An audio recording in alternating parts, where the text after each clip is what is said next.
अच्छा लखनऊ जाके माफ कर दिया। एक सेकंड क्या बोलो तनी।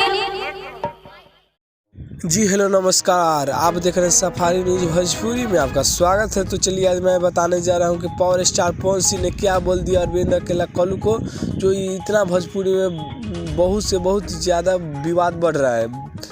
डिम्पल सिंह ने विवाद बढ़ाया कि मुझे पवन सिंह पावर स्टार ने मुझे नाजायज़ साली बोले हैं, और अरविंद अकेला कल्लू ने बोल रहे हैं कि हमको रे साला कल्लुआ बोले। स्टेज के माध्यम से कितना लोग स्टेज के माध्यम से मुझे देख रहे थे।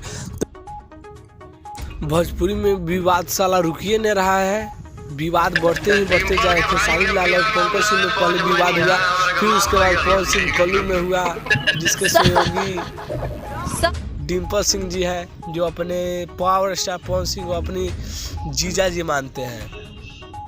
वही जीजा मानने के कारण पावर स्टार पवन सिंह ने